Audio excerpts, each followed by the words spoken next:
Eu vou nesse vídeo repercutir uma entrevista do ministro Gilmar Mendes, que se sentiu orgulhoso por ter participado do desmanche da Lava Jato. Ele também comentou a questão do ativismo judicial e o porquê que ele entende que isso acontece no Brasil.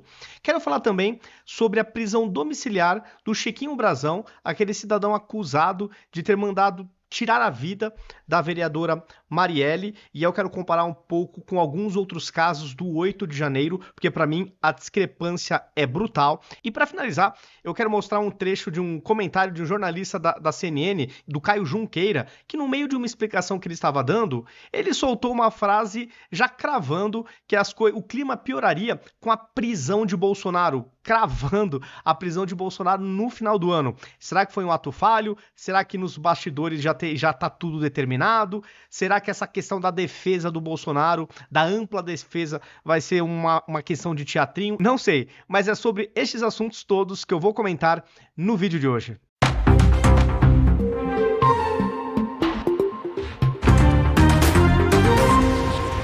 Começando por esse primeiro assunto, Moraes autoriza prisão domiciliar para Chiquinho Brazão, acusado de mandar matar Marielle. Ministro do STF tomou a decisão diante do estado de saúde do parlamentar. Deputado que atualmente está preso terá de usar tornozeleira e não poderá se comunicar com outros. Aqui o que me chamou muitíssima atenção, e não tinha como não relembrar do Clezão. No caso, o Moraes está permitindo uma prisão domiciliar por Chiquinho Brazão por questão de saúde.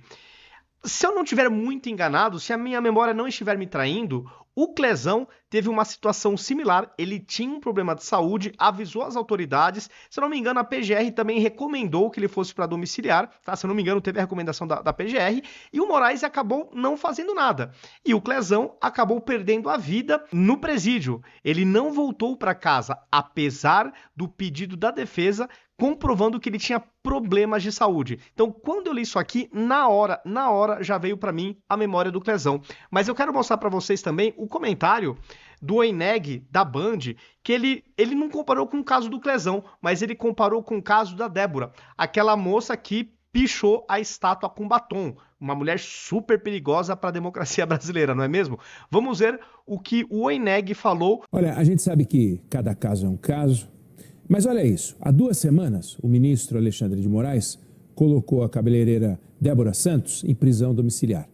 Débora responde por tentativa de golpe de Estado e outros crimes, e ela ganhou fama como a pichadora da estátua da Praça dos Três Poderes. Aí hoje, Alexandre de Moraes colocou em prisão domiciliar Chiquinho Brazão, acusado de mandar matar a vereadora Marielle. Quanto tempo Brazão, que a defesa diz que está doente, ficou atrás das grades? 383 dias. Quanto tempo Débora ficou atrás das grades? 742 dias, quase o dobro. Essa lógica não parece um pouco desbalanceada? Para mim, parece. E para vocês? Aliás, eu acho que é por isso que muitas pessoas estão indignadas, porque elas não estão tendo aquele sentimento de justiça. Dá a impressão que existe um certo viés ideológico em algumas decisões. A gente fica com essa impressão.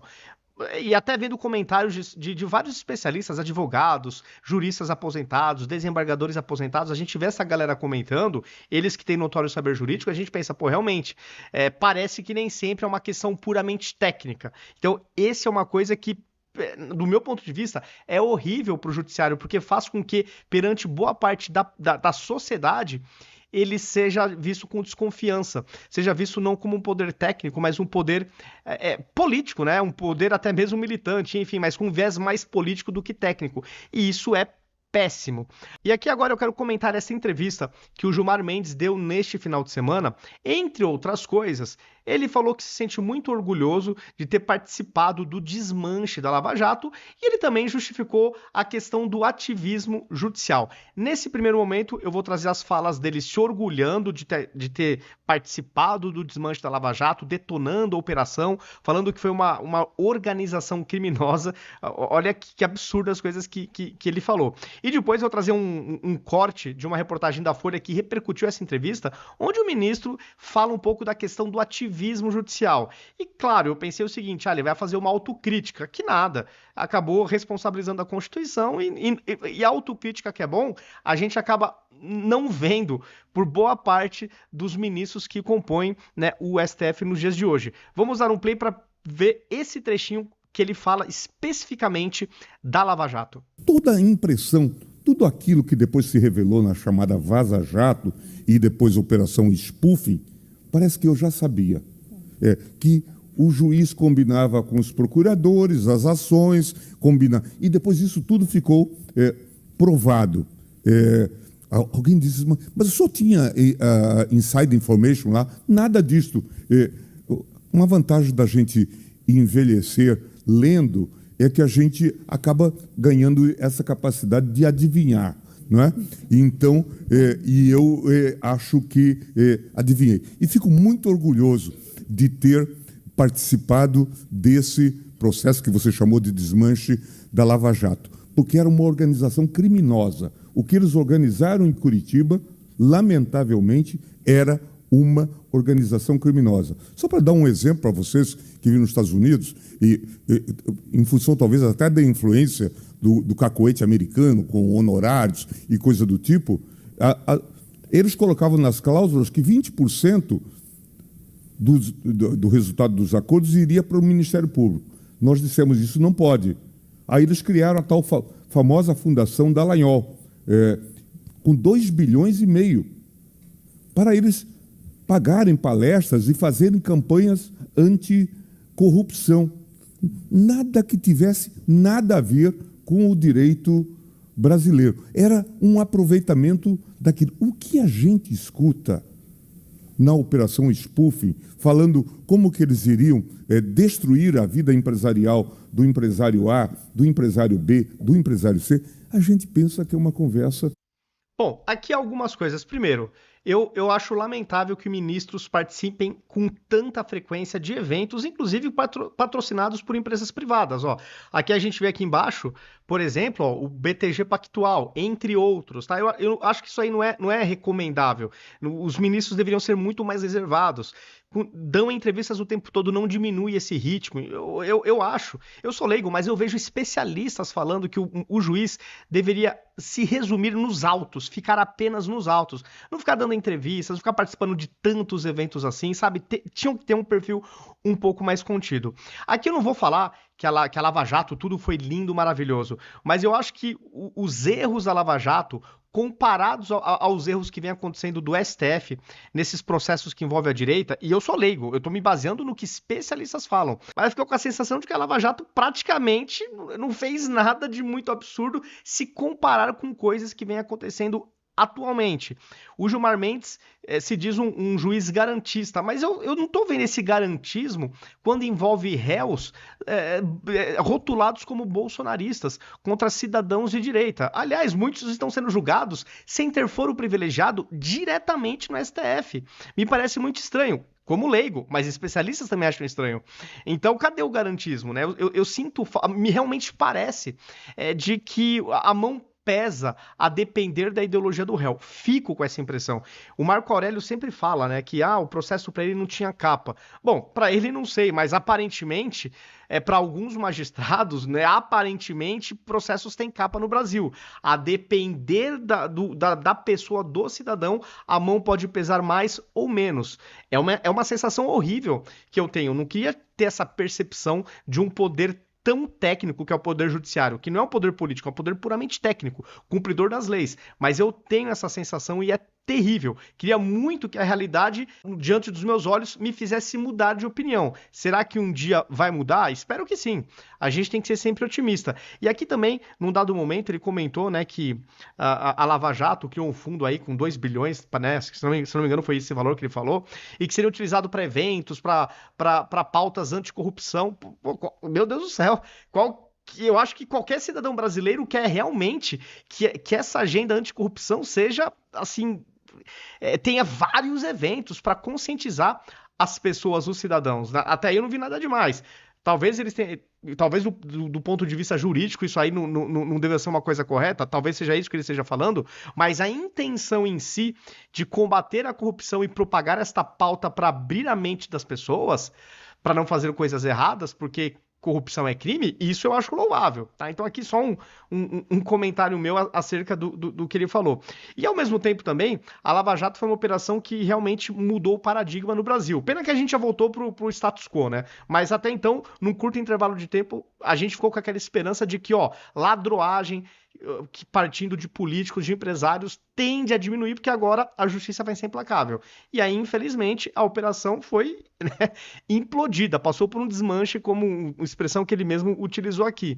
Então, é complicado, né? E a gente vê pessoas que fizeram delação, que confessaram crimes, tendo aí penas aliviadas ou até mesmo anuladas, né, de forma monocrática. A gente vê o Toffoli hora ou outra também fazendo coisas de anulações de forma monocrática. A percepção para a sociedade ficou péssima do que aconteceu com a Operação Lava Jato, porque para mim, pelo menos, e acho que para milhões de brasileiros, aquela sensação da impunidade voltou com força máxima. Para mim, agora voltou com força máxima. A gente deu aquele suspiro de, vamos combater a corrupção, mas para mim agora acabou. Pelo menos é a minha percepção enquanto cidadão. Coloque nos comentários se vocês também têm esse mesmo sentimento. E aqui eu trago, né, alguns trechos da Folha repercutir dessa entrevista. E aqui uma coisa que eu destaquei é a questão do ativismo. Então, sobre o ativismo do STF, Gilmar Mendes culpou a Constituição. Aspas aqui para um trecho da reportagem do Estadão. E até para as falas do próprio ministro. Se houve ativismo, isso decorre da Constituição, do nosso modelo constitucional. E isso decorre, a meu ver, para o bem. E até coloquei um comentário. Sendo assim, é porque no passado não havia ativismo. Isso é uma questão da nossa Constituição, porque a coisa está mais gritante nos dias de hoje. Será que tem a ver com a composição atual do Supremo? A Constituição não era a mesma no passado? Eu não me lembro de ver há uns 20, 25 anos atrás, 30 anos atrás, a gente nem sabia o nome dos ministros. Por quê? Eles eram discretos. Não estavam dando entrevista o tempo todo, não participavam de tantos eventos assim, eram mais discretos. E a Constituição era a mesma. Era a Constituição de 88. Então achei estranho, né? Essa justificativa do ministro Gilmar Mendes. Mudando de assunto, com relação aqui ao que eu chamei de ato falho, o jornalista Caio Junqueira, durante a abertura do programa, ele estava introduzindo o tema, e ele soltou uma frase que me chamou muita atenção, até coloquei aspas, o conturbado ambiente político que deve piorar com a prisão de Jair Bolsonaro no final do ano. Ele cravou essa frase, né, falando que o Bolsonaro seria preso no final do ano. E eu até perguntei, Bolsonaro já está condenado? Já tem data para ser preso? Será que a ampla defesa vai ser só um teatrinho? Vamos pegar aqui o trecho que eu fiz esse corte, só para vocês verem. Entrou no radar dos três poderes um caminho do meio para a anistia, que ocorreria com o presidente Lula concedendo indultos ou com o Supremo revendo a dosimetria das penas aos condenados no 8 de janeiro. Seria a maneira da oposição e da direita bolsonarista tirarem essa pauta da frente para que o país possa focar em agendas que de fato beneficiem a ampla maioria dos brasileiros. E é um modo de Lula e do Supremo recuarem e contribuírem para distensionar o conturbado ambiente político do país, que deve piorar com a prisão de Jair Bolsonaro no final do ano. Mas, como todo acordão, há problemas. O que viria depois? As anistias no país em 1945 e em 1979 não impediram que o país se livrasse de radicais. E nada garante, pelo menos até agora, que uma eventual anistia em 2025, o país vai se livrar dele. Bom, falou da prisão do Bolsonaro, o que vai ser daí em diante? Foi um ato falho? Será que nos bastidores já é dado como certeza absoluta a prisão do Bolsonaro? E a ampla defesa? E as provas que os advogados vêm cobrando, do Braga Neto, do Bolsonaro, querem ter acesso aos diálogos completos, entre outros. E aí, como que isso aí vai ficar?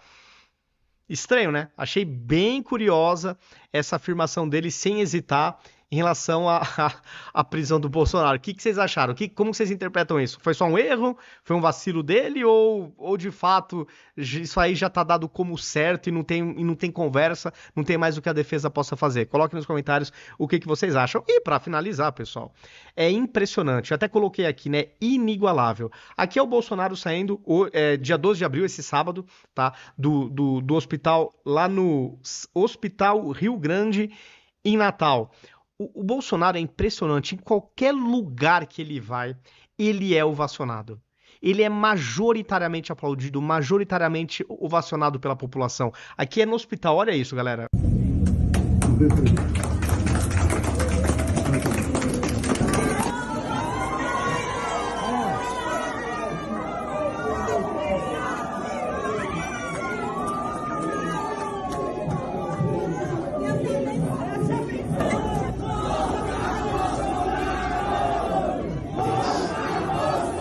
hospital parou. Cara, o hospital parou. Olha isso aqui. E o legal do Bolsonaro é que você vê que é orgânico. Não tem mortadela, não estão pagando R$50, não lotaram um busão com militantes pra fazer essa festa, não. A coisa é orgânica. O Bolsonaro, desde que eu nasci, eu não vi nada parecido em termos de popularidade, de mobilização social orgânica. É uma coisa impressionante o que o Bolsonaro faz. E ao que tudo indica, os brasileiros não terão direito de votar nele. Para mim, para uma tese, uma narrativa falaciosa de golpe, do meu ponto de vista. Milhões de brasileiros, e acho que mais de 50% dos eleitores, não terão essa oportunidade, ao que tudo indica. É uma coisa impressionante, né, pessoal?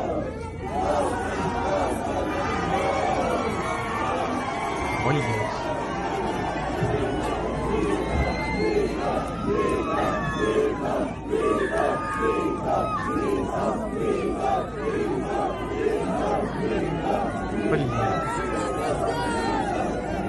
Não, galera, impressionante o que o Bolsonaro consegue fazer. Realmente o político disparado mais popular e que move multidões no mundo real e nas redes sociais. Quando é nas redes sociais a esquerda, por ficar com muita inveja, né, aquela inveja incontrolável, fala que são robôs. Só que mas quando essa realidade das redes sociais, esse engajamento, a gente vê nas ruas, aí a esquerda não tem o que falar. Porque eles sabem que não tem mortadela, eles sabem que não tem R$50, eles sabem que não foram ônibus que foram lotados para fazer isso aqui, é orgânico.